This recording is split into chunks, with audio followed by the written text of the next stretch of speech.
تو فاطمہ کی لاڈلی ہے، تو شیر خدا کے گھر کی شہزادی، بتا کوئی حاجت ہو، کچھ کھانا پانی کوئی چیز۔ اللہ اللہ، یہ بھوکے اور پیاسوں نے کبھی کھانا کسی سے نہیں مانگا۔ پوری داستان کربلا سننا، کبھی انہوں نے روٹی نہیں مانگا، ہاں پانی ضرور مانگا ہے۔ پانی مانگنا انسانیت کے لیے عیب نہیں، روٹی مانگنا محتاجی کی علامت ہو سکتی ہے۔ بی بی سکینہ نے کہا کہ بڑی حاجتیں پوچھ رہے ہو، کیا میری حاجت پوری کرو گے؟ کہا بتاؤ بچی، میں اپنی طرف سے جو ہو سکے کروں گا، میرے پاس پیسے ہیں، مال ہے، میں اس سے جو چاہے کروں گا۔ بی بی سکینہ نے صرف ایک درخواست کی کہ میرے نانا کے صحابی، بس اتنا کام کر لو کہ یہ جو اونچے نیزے پر میرے بابا کا سر ہے، حسین ابن علی کا، اس سر کو تھوڑا آگے بڑھا دو، یہ جو جلوس میں جا رہا ہے آگے بڑھا دو۔ ہمارے گھر کی بچیاں غور سے سنیں، میرے گھر کی عورتیں کان کھول کر کے سنو، 9 سال کی بچی کیا خواہش ظاہر کر رہی ہے۔ کہا اگر وہ نہیں بڑھتے ہیں تو انہیں پیسے دے، وہ انعام دے کر آگے بڑھاؤ۔ اس صحابی نے پوچھا کہ اس سر کو تمہارے قریب رہنا اچھا ہے، تمہارے قریب رہنا اچھا ہے، آگے کیوں بڑھانا چاہتی ہو؟ بی بی سکینہ نے کہا اس لیے کہ لوگوں کا جلوس بابا سر کو دیکھنے کے لیے آ رہا ہے، اور سارے دیکھنے قیدی بنا کر کے لائے گئے تھے۔ بیمار زین العابدین حسین ابن علی رضی اللہ تعالیٰ عنہ کے شہزادے، وہ قیدی بنا کر لائے گئے تھے۔ ایک صحابی وہاں پر حاضر ہوئے، کہا کہ کوئی حاجت ہو تو بیان فرمائیں، ہم آپ کے غم میں شریک ہیں۔ حضرت امام زین العابدین نے کوئی توجہ نہیں کی، یہاں تک کہ ایک سپاہی یزید کا ایسا تھا جو تھیلا بھر کر کے پتھر لے کر چل رہا تھا، تھیلا بھر کر پتھر لے کر چل رہا تھا، اور وہ باہر کھڑے ہوئے لوگوں میں پتھر بانٹتا تھا کہ کچھ پتھر تم لوگ برسا ہو۔ ملک شام میں جانے کے وقت کچھ لوگ وہاں صدقے کی کھجوریں پھینک رہے تھے اس اہل بیت کے گھرانے پر، اور کچھ لوگ پتھر برسا رہے تھے۔ یزید کے یہ مخالف لوگ ہیں، باغی لوگ ہیں، ان کے دلوں میں یزید کی محبت تھی، بنو امیہ کے وفادار لوگ تھے۔ اس قافلے پر کچھ لوگوں نے پتھر برسائے، وہ قافلہ اب اور کتنے زخم اٹھاتا، اب ان کو چھوڑا کیا تھا، لوگوں نے سارے زخم تو دے دیے تھے۔ امام زین العابدین نے اس صحابی سے کہا کہ دیکھو یہ پتھر برسا رہے ہم پر۔ وہ صحابی نے تلوار کھینچ لی اور اس کو قتل کرنے کا ارادہ کیا، آپ نے منع کیا، رک جاؤ رک جاؤ، اس لیے کہ بہت سارے قتل میں نے اپنے بابا کے دیکھے، اور وہاں کوئی بھی اپنی تلوار لے کر ہمارے مدد کے لیے نہیں آ سکا۔ امام زین العابدین کا یہ لٹا ہوا قافلہ یزید کے دربار میں لایا گیا، اور سر امام حسین کو ایک تشت میں رکھ کر پیش کیا گیا۔ یزید اپنے ہاتھ میں چھڑی لے کر مولا حسین کے لبوں پر مارتا تھا اور کہتا تھا حسین تمہاری جوانی ختم ہو گئی، کاش تم میری بیعت کر لیتے تو تم زندگی سے ہاتھ نہیں دھوتے، اور کبھی میں نہیں چاہتا کہ تمہارا قتل ہو جائے۔ اس نے جھوٹے الفاظ میں لوگوں کو اس طرح ورغلایا۔ سیدہ زینب نے وہاں پر ایک جرأت مندانہ خطبہ دیا تھا، مولا حسین کی سگی بہن یزید کے دربار میں خطبہ دی تھی، اور اس کے بعد پھر یہ اسیران اہل بیت کو یہاں ملک شام میں چند دن ٹھہرایا گیا اور آزاد کیا گیا، مدینہ طیبہ کے لیے رخصت کرنے کا حکم ہوا۔ یہ لٹا ہوا قافلہ مدینہ آیا۔ اللہ اللہ، مدینے کو جب یہ لوگ پہنچے، اہل مدینہ کہتے ہم کو وہ شہادت کی خبر پہلے سے مل گئی تھی، کربلا میں مولا حسین کا قتل ہو چکا ہے، خاندان اہل بیت کے ساتھ برا سلوک ہوا ہے۔ پورا مدینہ سرحد پر آ کر کھڑا ہو گیا تھا، مدینے کے باہر انتظار میں۔ وہاں ننھی سی سغرا بھی تھی، مولا حسین کے کچھ گھر والے بھی تھے، وہ انتظار میں تھے۔ جیسے ہی لوگ مدینہ طیبہ میں داخل ہونے لگے، بیویوں کو دیکھ کر مدینے والے چیخ پڑے، سارے مدینے والے زاروں قطار رونے لگے۔ سیدھا یہ قافلہ آیا بارگاہ رسول میں، مصطفیٰ صلی اللہ علیہ وسلم کی قبر انور کے پاس پہنچ گیا، اور پھر بی بی زینب وہاں کھڑے ہو کر شروع سے لے کر اخیر تک کی داستان میرے آقا کو سنانے لگی۔ یا رسول اللہ، آپ کا دوش پر سوار ہونے والا شہزادہ، آپ کا محبوب نظر حسین بڑے زخموں سے چور چور تھا۔ یا رسول اللہ، وہ کربلا میں لاشیں اٹھاتا رہا، پیاسا رہا، بھوکا رہا۔ مدینے کے لوگ کہتے ہیں پورا مدینہ صرف زندگی میں 2 مرتبہ سب سے زیادہ رویا ہے ایک اس وقت جب میرے آقا کی وفات ہوئی تھی، جب میرے آقا کی وفات ہوئی تھی، دوسرا اس وقت جب اہل بیت کا قافلہ مدینے میں لٹ کر داخل ہوا تھا، سارے غموں سے نڈھال تھے، ہر کوئی پریشان حال تھا۔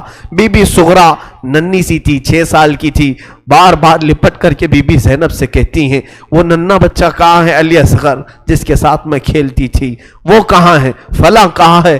بچی کے دماغ میں جتنے یاد تھے سب کو پوچھا کرتی تھی۔ بی بی زینب کہتی ہیں ہر ایک کے جواب میں جب میں کہتی تھی وہ بھی انتقال کر گئے، وہ بھی انتقال کر گئے۔ بی بی سغرا پوچھتی تھی کیا کربلا میں موت سستے میں ملتی ہے؟ جہاں آپ لوگ گئے تھے موت بہت سستی ہے، اتنوں کو کیسے آپ نے موت کے گھاٹ اتار دیا؟ بی بی زینب کے پاس کوئی الفاظ نہیں تھے۔ امام زین العابدین کا زندگی بھر یہ حال تھا۔ اللہ اکبر! زین العابدین وہ تنہا شہزادے ہیں میرے مولا حسین کے جو پھر 95 ہجری تک باحیات رہے۔ امام حسین کی شہادت ہونے کے بعد 61 ہجری میں جو شہادت ہوئی اس کے بعد سے سن 95 ہجری تک آپ باحیات رہے، لیکن روتے روتے آنکھوں کا پانی سوکھ گیا تھا۔ لوگ کہتے ہیں امام زین العابدین کو ہم لوگ دیکھتے تھے، کبھی وہ روتے تھے تو دونوں آنکھوں سے خون نکل آتا تھا۔ لوگ پوچھتے کہ مولا زین العابدین سجاد آپ اتنا کیوں روتے ہیں؟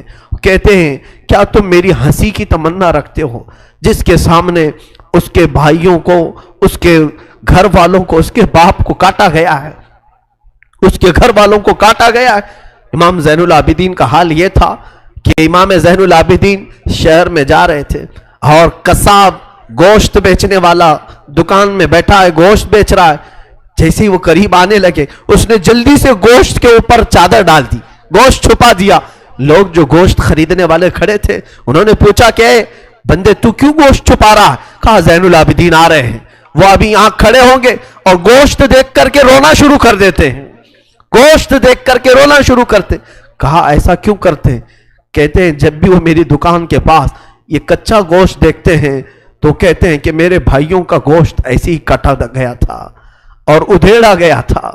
زندگی بھر وہ گوشت کی دکان کے پاس کھڑے ہوتے تو ان کی آنکھیں بہہ جاتی۔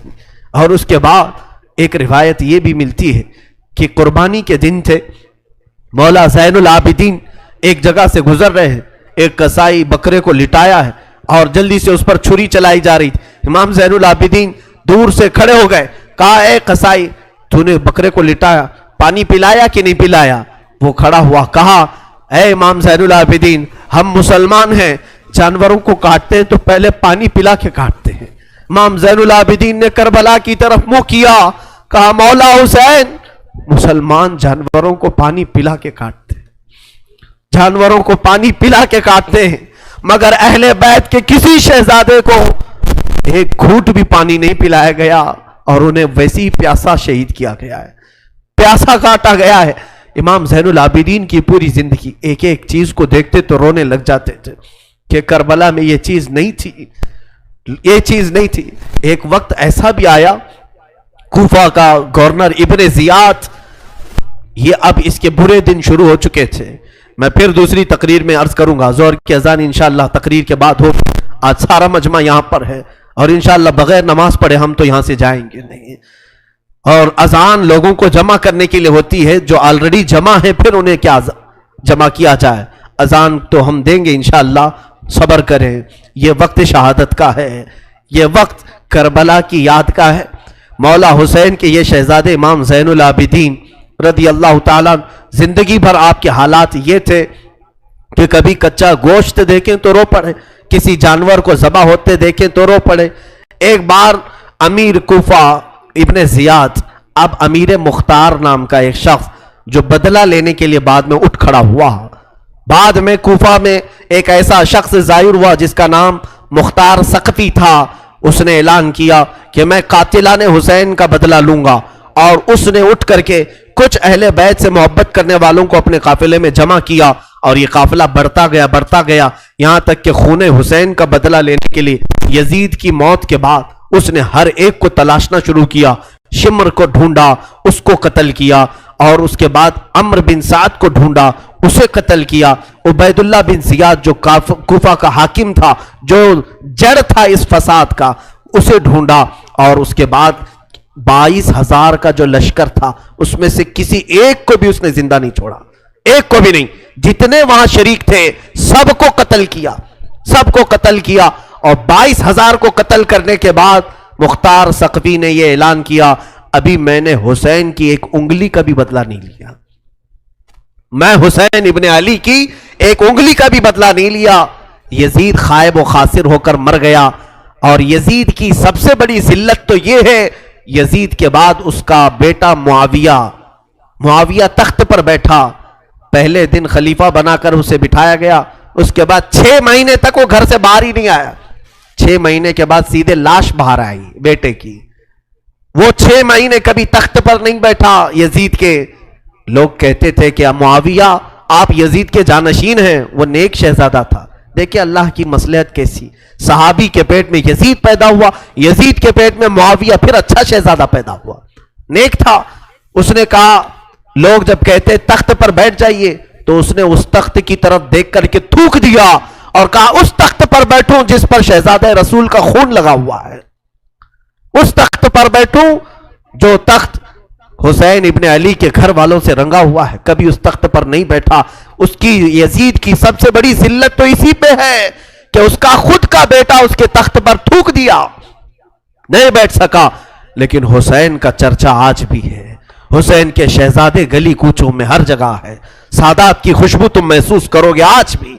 حسین ابن علی کے یہ صاحبزادے زین العابدین جہاں پر رہ رہے تھے خیمے میں، تو ایک مرتبہ ایسا ہوا کہ ابن زیاد جان بچاتا ہوا بھاگتا ہوا نکل آیا، کیونکہ مختار ثقفی اس کے پیچھے لگ گیا تھا، اپنے سواریوں کو دوڑا دیا تھا اس کے پیچھے کہ عبید اللہ بن زیاد جہاں بھی ملے اسے پکڑ کر کے لاؤ، اسے پکڑ کر کے لاؤ. تو سب اس کے پیچھے لگ گئے. مختار ثقفی کے ڈر سے عبید اللہ بن زیاد جان بچاتا ہوا بھاگتا ہوا ایک خیمے میں آیا. وہ خیمہ کسی اور کا نہیں، امام زین العابدین کا تھا. وہاں پر پہنچ گیا. آپ قرآن پاک کی تلاوت میں مصروف تھے. مختار ثقفی کے ڈر سے آنے والا یہ عبید اللہ بن زیاد ہانپ رہا تھا، کانپ رہا تھا. امام زین العابدین نے سر اٹھا کر کے دیکھا، کیا بات ہے؟ کہا پیاس کی شدت ہے، اگر تمہارے پاس پانی ہو تو پلاؤ. امام زین العابدین نے فوراً کھٹوری بھری اور پانی دیا. اس نے پانی پیا اور پھر کہا اور پانی ملے گا. انہوں نے اور ایک کھٹوری بھری اور پھر پانی پلایا. اس نے پیا، 3 کھٹوریاں پانی پیا. عبید اللہ بن زیاد یہ سوچنے لگا شاید امام زین العابدین نے مجھے پہچانا نہیں ہوگا. اس نے کہا آپ مجھے نہیں پہچانے ہوں گے شاید. آپ نے چہرہ اٹھایا تو آنکھوں میں خون تھا، آنکھوں میں خون تھا. کہا اے ظالم، تجھے نہیں پہچانوں گا؟ تیری وجہ سے میرا پورا گھرانہ لٹ گیا، میرا پورا خاندان تو نے تباہ کیا، بھوکا اور پیاسا کربلا میں تڑپایا، تجھے نہیں پہچانوں گا؟ تو عبید اللہ بن زیاد بدبخت نہیں ہے؟ تو اس نے کہا جب آپ نے پہچانا تو پانی پلا رہے ہو. امام زین العابدین نے کہا جو تو نے ہمارے ساتھ سلوک کیا وہ تیری فطرت تھی، اور ہم نے جو سلوک کیا ہے یہ اہل بیت کی فطرت ہے، یہ اہل بیت کی شان ہے. ظالموں کے ساتھ بھی پانی پلانے کا سلوک. اسی لیے میرے عزیزو، آج اگر ہمیں کچھ آس ہے، امید ہے، تو رسول کے انہی شہزادوں سے کہ ہماری برائیاں 1000 ہوں گی، لیکن مجھے امید ہے کہ ان حسین ابن علی کے شہزادوں سے اگر قیامت کے دن ایک بار ہم کہہ دیں گے پانی، تو امید ہے کہ یہ اپنے نانا کے حوض کوثر سے ہمیں پانی ضرور پلائیں گے. تذکرہ کرو حسین کا، تذکرہ کرو اہل بیت کا اور علی کے شہزادوں کا. یقیناً حوض کوثر پر انہی کا قبضہ ہے. میرے آقا صلی اللہ تعالیٰ علیہ وسلم اپنے ہاتھ سے جسے چاہیں گے پانی پلائیں گے. ان کے گھر والوں کو ستا کر کے تم پانی قیامت کے دن کس منہ ہوگے، پیاس بجھاؤ گے؟ امام زین العابدین نے اس وقت بھی پانی پلایا. میرے عزیزوں، اس کے بعد ایسا نہیں کہ اسلام ختم ہو گیا. امیہ کی خلافت چلتی رہی. یزید کے بعد اس کا بیٹا معاویہ کے انتقال کے بعد پھر مروان حاکم بنا. مروان کی حکومت چلی. پھر اس کے بیٹے آئے تقریباً 90 ہجری تک، اور اس کے بعد 105 ہجری تک اسی امیہ خاندان نے خلافت کی باغڈور سنبھالی. اس کے بعد عباسی خلافت کا دور شروع ہوا جو بنو عباس کہلائے وہ اہل بیت سے محبت کرنے والے تھے. اتنے زمانے تک بھی اہل بیت کے ساتھ برا سلوک ہوتا رہا. امیہ کے پورے جتنے خلفاء آئے انہوں نے اہل بیت کے ساتھ کوئی اچھا سلوک نہیں کیا. امام باقر کے ساتھ، امام جعفر صادق کے ساتھ، امام موسیٰ کاظم کو 12 سال تک قید میں رکھا گیا تھا، ان کو زہر پلایا گیا تھا، کوڑے مارے گئے تھے. یہ اماموں کے ساتھ برا سلوک تقریباً 100 سال تک چلتا رہا. اور ایسا نہیں، رسول کا گھرانہ آج بھی لٹانے پر قربان ہے. آج بھی اگر کوئی بات آ جائے تو دیکھنا رسول اللہ کی جو اصلی آل ہوں گے، اصلی اولاد ہوں گے، وہ قیادت کے لیے آگے بڑھیں گے اور اپنا سر بھی پیش کریں گے.